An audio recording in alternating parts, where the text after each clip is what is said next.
Hey Bat fans, Luke here, ready to take a look at another Batman classic, and today we're going to take a look at Batman Dark Detective, which appeared in the single story miniseries, aptly entitled Batman Dark Detective.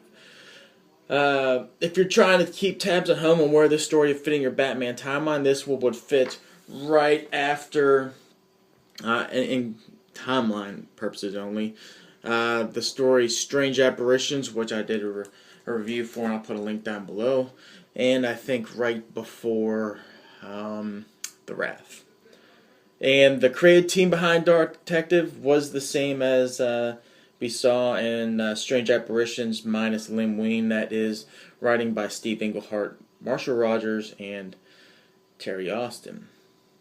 And while this is considered to be a sequel to Strange Apparitions, it is not. It is more as it continues some of the themes and the subplots we saw in Strange Apparitions carry over into this story. That being the fallout with the events surrounding Rupert Thorne and the relationship between Batman and the GCPD, but mainly the theme that really carries over into this book is the relationship between Bruce Wayne and Silver St. Cloud. And whereas Strange Apparitions was a collection of 6 or 7 separate stories collected into an overarching theme with a couple subplots weaving through, Batman Dark Detective differs with Englehart's art in Strange Apparitions in that this is more of a self-enclosed single story versus, again, like in Strange Apparitions, where there was a conglomerate of a couple stories built into one. And what we have here in the main plot of this story is that the Joker is running for Gotham's position of governor. And he's going up against an individual, which I think Gary Austin, I always forget his name for some reason. Evan Gregory, I'm sorry, way off. Going up against Evan Gregory. And the importance behind Evan Gregory here is that he has a fiance, and his fiance is Silver St. Cloud, which kind of puts Bruce Wayne into a weird bind in this story in that Gregory is seeking out Bruce Wayne's assistance mainly because of his money and his connection to the Batman, whereas Rupert Thorne before wanted to rid Gotham's alliance with Batman. Gregory's has a different take on that, in that he wants to support Batman, bring that alliance back to Gotham. So it's a weird kind of dynamics where Bruce has one of his old flings, his fiance, which he still has feelings for Silver St. Cloud, because if you remember back in Strange Apparitions, the breakup was one that Silver St. Cloud obviously still had feelings for Bruce, but the thing that kind of made her apprehensive about continuing the relationship was that her realization of who Bruce Wayne actually is, something we kind of saw in the Batman Begins movie, where Rachel Dawes realizes, Bruce Wayne is Batman, and what's the true mask? Is it Batman or is it Bruce Wayne? But more in that, this kind of builds more into it, in that it's the associated risk with being Batman that she just couldn't handle. That possibility that one bad night Bruce might have. So the relationship ended kind of abruptly, in that they both still have feelings with each other, but there was the elephant in the room in that it's Batman, So Bruce is kind of put into a weird spot in this, but as there is an event that's occurring that Gregory's using to kind of raise his funds, that's where the party gets crashed, and that's where we see the Joker. And for everyone who kind of heard this kind of one-liner by the Joker, vote for me or I'll kill you. That's what we saw in this story here. That's where it originates from. And that is his big plot to get the votes. It's vote for me or kill you. And he does have some plots along the way where he takes out some of the Gotham elite, where we actually see things back. Remember, we saw, and the man who laughs, or the laughing fish, or he targets. Remember the elite and says, "I will kill you by dawn or by midnight," and you see a couple of those in here. And basically, the main part of this story is that overarching theme of Joker's vie for the governorship. Now, we also have two subplots in this story. Is that you do see Two-Face? He's in this story, as well as Scarecrow. And one of the big complaints I had with Steve Englehart's work in Strange Apparitions was that, while a lot of those stories that were made up in that book were really good, there was a couple stories I just thought they were just didn't really serve a purpose. And while Two-Face's part of the story might not be as bad as I'm getting ready to get into as Scarecrow's part, overall I don't think both of their stories are all that necessary to the story. I feel more that they were more considered maybe plot devices thrown in to kind of push along the main part of the story. Whereas Two-Face's part, he has a opening. The opening was really interesting, that he had a divide with the Joker. You kind of what we saw bits and pieces of lately in All-Star Batman, where you have the Harvey Dent side, and then you have the Two-Face side, the personality of Two-Face. This one, initially, you see some more of the Harvey Dent side of Two-Face kind of come through. And that when Joker wants to be, a governor, Harvey's bringing back the fact that, he acknowledges that, hey, I was the district attorney. That was something that I did that was good, and I don't want you, becoming governor and tarnishing something that he still holds dear to himself.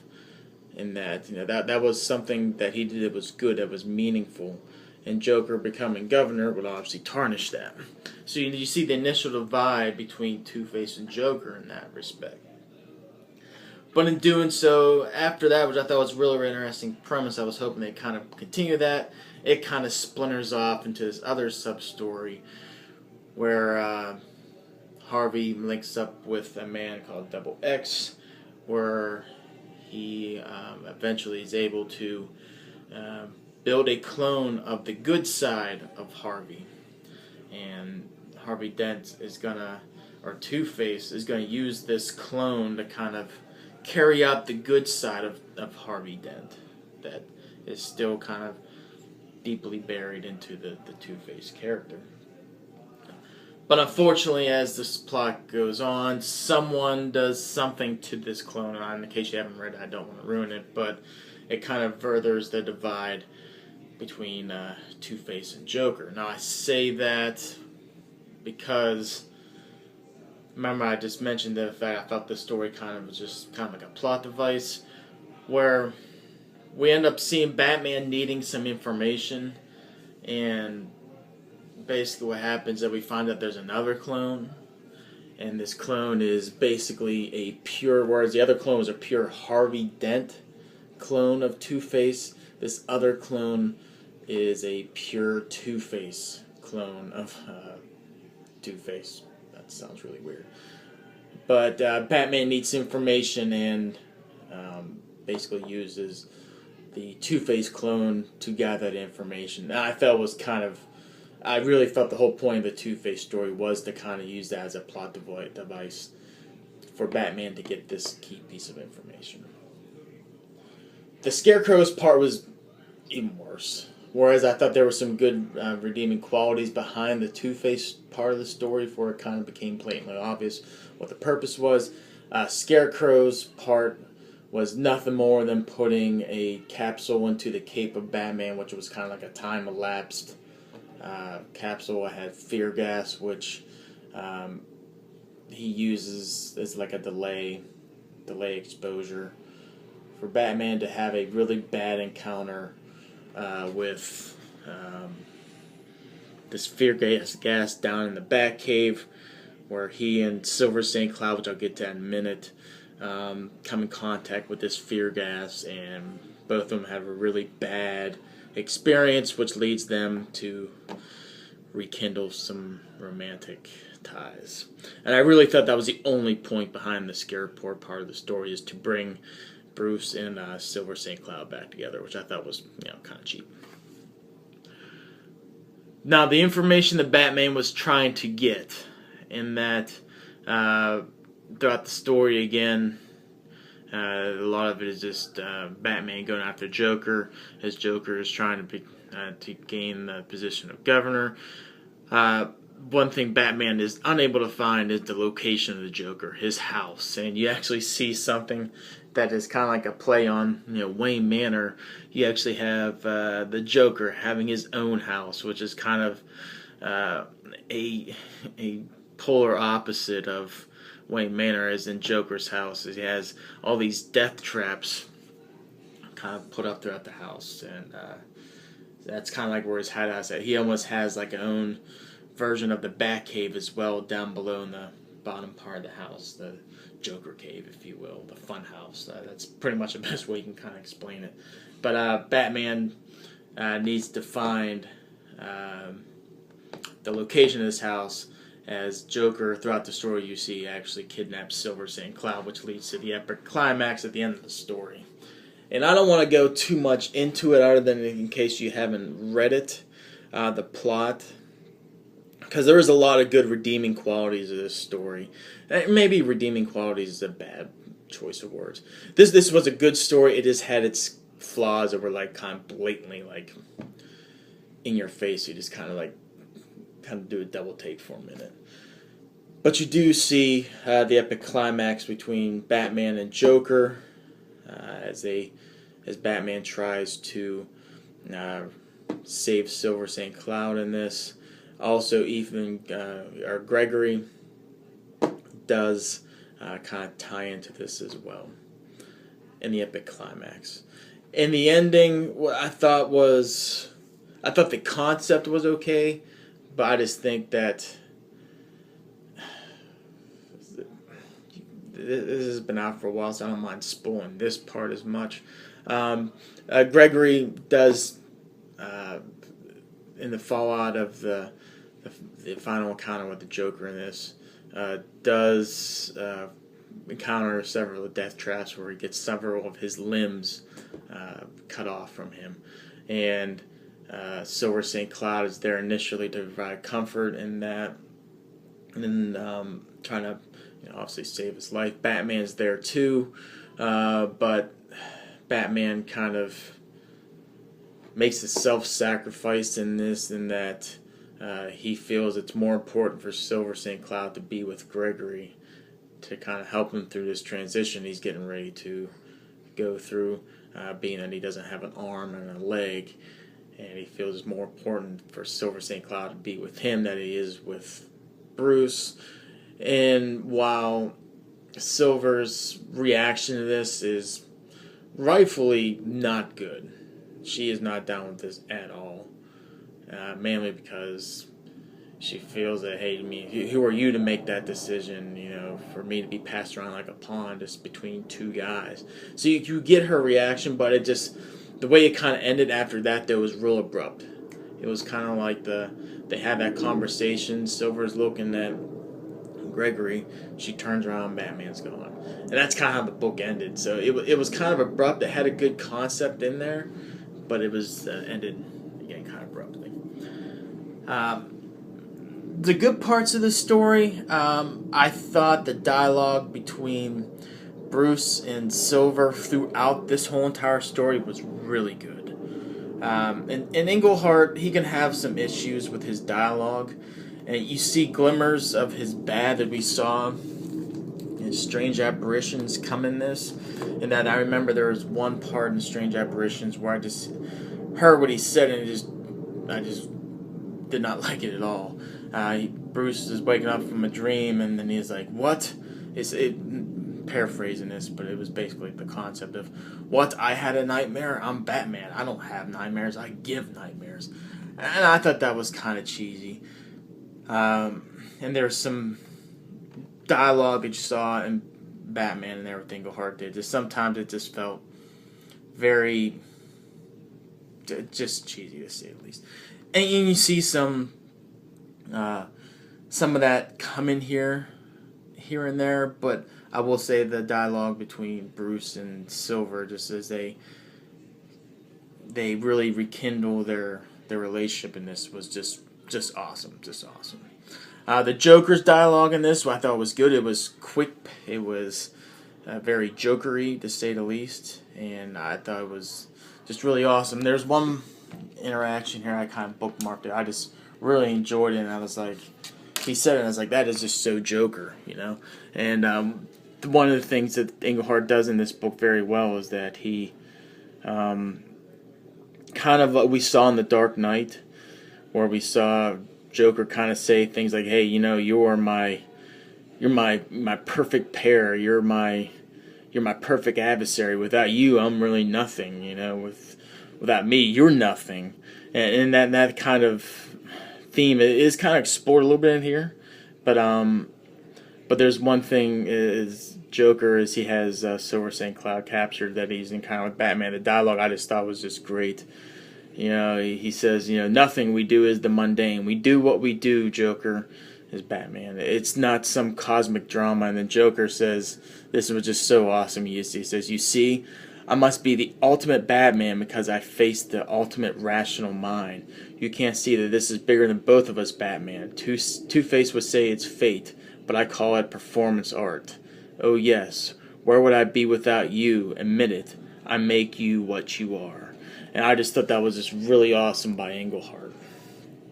And it's in Englehart, he does have great moments like that, but then you see some quippy stuff, which just kind of makes me kind of really frustrated with Englehart sometimes. But you do see some good dialogue throughout in this. The overall concept of the story between Joker as he's running for governor and kind of his ties with what this means with Gotham, I thought was a clever story. I mean, I really was quietly surprised about that because I thought it was going to be a flub, but it turned out to be pretty good. The Two-Face story, again, I really enjoyed the beginning of it. I thought it had a lot of promise, but again, it just felt like it was a forced plot device ultimately in the end. Same thing with the Scarecrow. Gregory, you almost feel like he is a Harvey Dent type character in this. And in the Long Halloween, we saw the tragic fall of Harvey Dent. Well, here you see the tragic fall of Gregory, someone running for governor and really has good, but ultimately suffers some tragedy along the way. The breakup of his love, his fiancée, and loses her to Bruce Wayne, and in doing so, once she's captured, almost pays the ultimate sacrifice, and in the end is crippled as a result of his interaction with the Joker. It was just had a real tragic fall type of feel to his character, what I just thought was just really good. And overall, the story flows really well, even though, again, you get the hiccups with the Scarecrow and Two-Face in this, which it's one, reread it one sitting, and it was an enjoyable story. The art in this was really good. I really do enjoy the art. The Joker's appearance in this was just really good. I thought his brings back to that kind of like the classic age of Joker in this, and Batman designs I thought were really well done, and their interactions were just really good. So I mean, I really do enjoy the Joker and Batman design in this. The Two-Face, it's in some parts I thought that was good. Some parts I wasn't really too much of a fan of, to be honest. But overall, not bad. His Scarecrow is the classic Scarecrow in this. So, but one of the things I really did enjoy in this book and the art is kind of like the environment. as we saw going up to Joker's house. The way that design is done. Then you see the Batcave. Actually, I mentioned before the Joker cave. Well, that's kind of joke. Even plays off the bust we had in Bruce Wayne in the Wayne Mansion, where he goes and lifts the head and you get the poles down the Batcave. Joker has the same type of thing. It's just instead of the head, he's picking his nose, which is just awesome. Again, the Batcave is Batman or Bruce is showing Silver St. Cloud, the Batcave. The environments in this I thought were done really well. You see Bruce and Silver getting it on, if you would, in the Batcave. So the environments were really well done in this.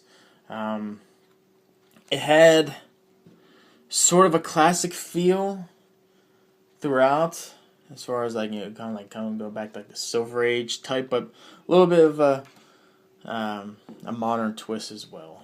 So you see like the nightmare scenes, if you will. I like how it was done kind of like a black and blue with a yellow dialogue box. So I thought it was just pretty well done. I gotta give credit. And again, you see some really good, pretty decent panel layouts and some really good Batman designs in this. There was one scene I wanted to show up. Again, that's Batman making his final encounter with Joker in this story with Silver St. Cloud held captive. And those are some of the covers. So overall, I thought the art was just really good. Overall, I really did enjoy this book. Part of me just doesn't really want to punish it too much with the Scarecrow and the Two-Face thing, because again, Two-Face initially it had interesting premise behind it, but as they went along in concept, you kind of obviously became the whole purpose of it felt kind of cheap. The Scarecrow thing, his story again was just, it's obvious it was a plot device. So I mean, I don't want to punish this book too bad because it was a good story. It was good to look at, but again, it's just those two things. Again, some of the Englehart dialogue where he does some great dialogue in this, but he has some ones where just like, ugh. So that said, I'm gonna be fair. I'm gonna give this I'll give it a. I don't want to punish it. Okay, it's after Easter, so okay. I'll give it a 4 out of 5. Definitely one that you'll enjoy. Do you need Strange Apparitions to kind of understand this? I honestly don't think so. In that, as long as you understand what's going on with Silver St. Cloud, which you can always Google. I kind of gave the whole point of Strange Apparitions with the aspect of the Silver St. Cloud relationship. But as long as you understand how the relationship kind of ended in Strange Apparitions with Bruce and Silver, and kind of that kind of continuing on, in addition to the relationship between Batman and the GCPD and what Rupert Thorne was doing, you get that. I don't think it's necessary. It will kind of flush out more of the themes that were kind of continuing on this story, but I don't think it's all that necessary. It's as a required reading. That said, this is another one of those out-of-print books that I've noticed anyway. Might pay a little bit to get your hands on it. I was luckily, I was home for Christmas in Pittsburgh. The one New Dimensions branch I go to had this in their stock. I was able to get a hold of it, but other than that, I couldn't find it anywhere. So I got lucky in getting another copy of this. So anyway, 4 out of 5. Might have a challenge getting your hands on it, but if you can, definitely get it, read it. It's a good story. So anyway, those are my thoughts on this. Don't know what story I'm going to do next. Kind of like doing these Batman classics. So hit me up in the comments below if you read this before, and we'll chat about it and kind of go from there. So until next story, take care.